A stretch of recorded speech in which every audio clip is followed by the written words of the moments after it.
Many people agree that Sydney is a great place to live, but they also agree it's a super expensive place to be in as well.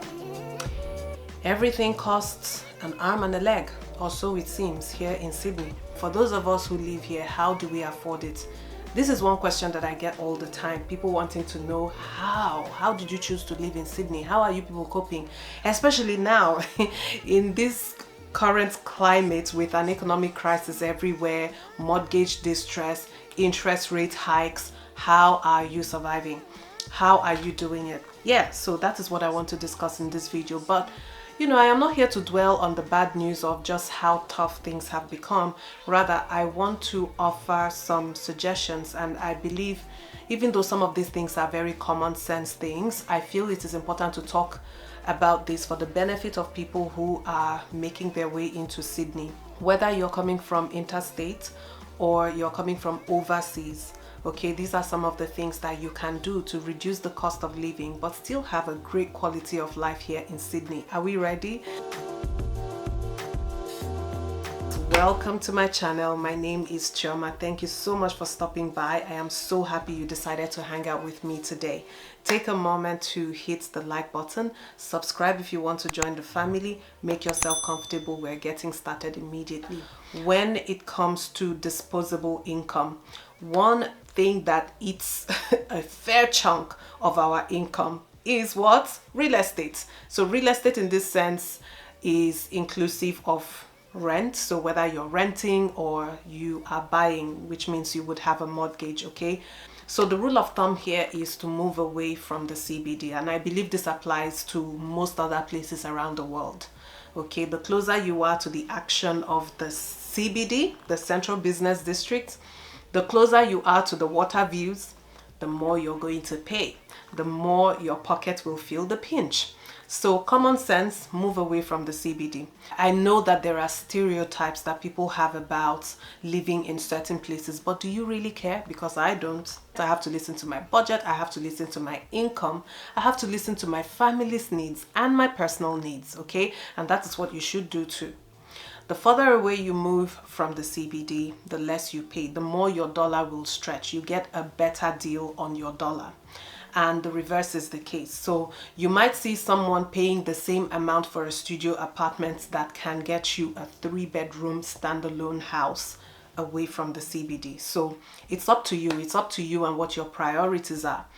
The second thing I am going to mention here is also one of the other big ticket items that take a chunk of our salaries, and that is groceries, food. Food is important, right? Very important. So you can manage this by limiting your trips to the supermarkets. Okay, I am not asking you to starve. That's not what I am saying. I'm not saying you shouldn't buy the food you need.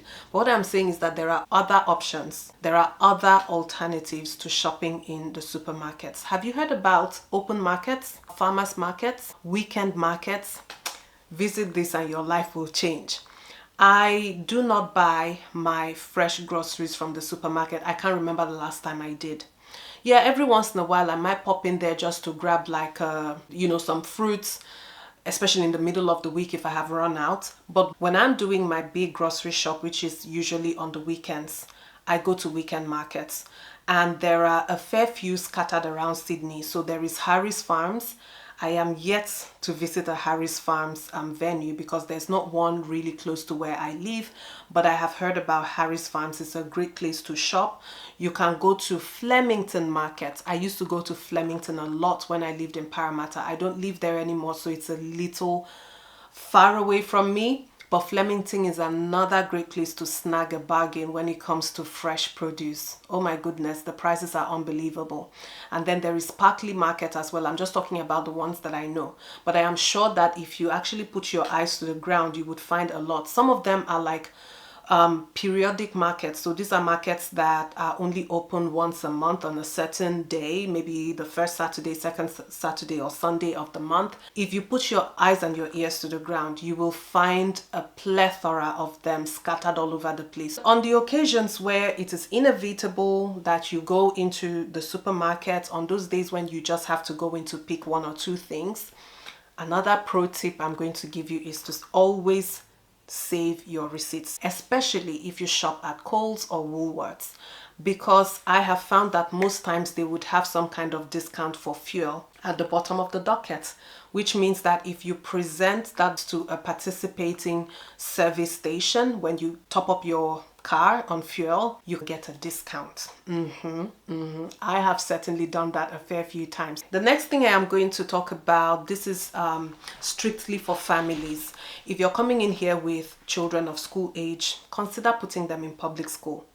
You know that whole debate about public versus private, and some people just automatically assuming that public school is bad and private school has to always be better than public school. It's not true, okay? Yes, maybe this is my opinion, okay? But it's an opinion based on my observations. My kids have attended both public and private, and I can tell you now that I don't see any difference when it comes to teaching and learning. As a matter of fact, my kids did a whole lot better in public school than in private school academically. So the public schools here are really good. You still have to do your homework to find out whether the particular public school you're interested in, or even the private school you're interested in, ultimately meets the needs of your child. But I am here to tell you that public school is an option, and a very good option. Public school is completely free for permanent residents and citizens and people on certain classes of temporary visas. Okay, so yeah, if you would like more information about public versus private, where you should enroll your kids, I have a video that might help you in your decision making. Okay, so please check out the link in the description, or look out for a pinned comment that will carry the link. Let's move on. Have you liked this video yet? Just a gentle reminder for you to do so if you haven't done so already. Another thing is go secondhand. Shop secondhand when you can. Personally, I have bought a second-hand car, which was great because then I didn't have to service a car loan. Okay, I bought it off of Facebook Marketplace, and that car served me for as long as I had it, and it was a great option, like I said. So that is an option instead of you walking into a dealership, which by the way is very easy to do here. You can on a whim just walk into a car dealership, talk to them, present a few documents, and walk out with a brand new car.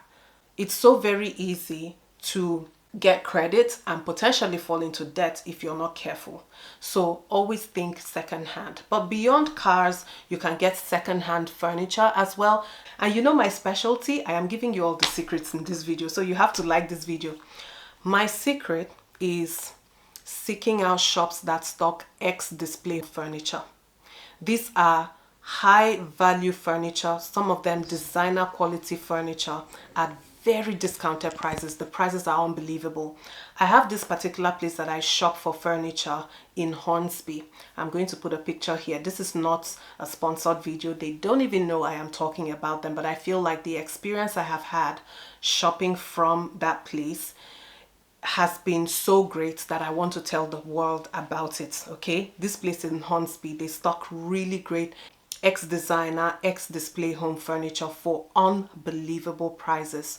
So that is another way to give furniture a second life, but as well do your part for the environment. But apart from X-display home furniture, your local Salvos is also a great place to shop. I have bought mattresses from there. The dressers that we use in our bedrooms are from Salvos. The ones that were not looking too great, like structurally they were still sound, but maybe they had some cosmetic scratches and bumps here and there, all we had to do was sand them down and spray paint, and that was it, and the furniture looked brand new again. Okay, so these are some of the ways that you can save money instead of walking into a big furniture shop to buy brand new furniture. Those things are super expensive. Another thing I'm going to talk about would be in relation to your utilities, electricity, phone bills, water, gas. Yeah, shop around. Don't just go with the first quote that you get. Don't feel like you're stuck with one provider. Even after you have decided on a provider, don't stay with them too long, okay? Hop into the market every once in a while and see whether things have changed and whether you can get a better deal somewhere else. We have gone from paying up to $600 almost every quarter for electricity down to within the $400 to $450 range, just because we decided to shop. Okay, and the funny thing is that when we were paying that high amount, we were in a 2-bedroom apartment without any kind of air conditioning. It didn't have heating, we didn't have cooling, but we were paying that much in electricity. And then we moved out of that address into a bigger house, a 3-bedroom standalone house that had ducted air conditioning and heating, and we were paying less. Please make it make sense. We didn't know, okay? I will only blame our ignorance. And here I am giving you the tea. You must shop around, okay? Don't be like us. Don't do like us. Thank you very much. All right, the last thing I am going to mention is about having fun. All right, yes, Sydney is expensive, but it doesn't mean you should hole up in your house and never venture out, because every time you venture out, there's a potential you're going to be spending money. Don't do that. There are lots of free things, free activities that you can do for yourself, you can do with your kids in Sydney, okay? There are low budget options, but also options that are completely free. There are so many beaches, you would get tired of seeing all of them, okay? In my previous video about the things I love and maybe not love about Australia, I did mention how Australia is the place where if you wanted to visit one new beach every day, it would take you more than 30 years to see all of them. So there is lots to see. You can just even go on a drive. Sometimes we do that. We just go on a drive because there are so many places that even here in Sydney we haven't been before. And that is an opportunity for us to just go out and explore more of this city. Have I mentioned picnics? Yes, you can throw a picnic in any of the 1 million parks, okay, around. And these are parks that are located in different types of places. So it's not like they give you a generic experience. There are parks that are located in conservation areas, and you would be close to water, you would be close to rivers, you would be close to bushwalking trails, lots of places where you could go to, and there's a lookout where you can, view the mountains, or you could be looking at some iconic river. So many places to explore, and the best part of it is you don't have to spend any money, or even if you did, okay, it will not be as much as you think you would have spent. So don't spend all of your time in Sydney locked up in the house, only going to work or dropping your kids off at school. There is more to life here in Sydney than just thinking about bills, money, okay? I hope this video has been helpful. Don't forget to give me a thumbs up before you go. And I'll see you again in my next one. Bye-bye.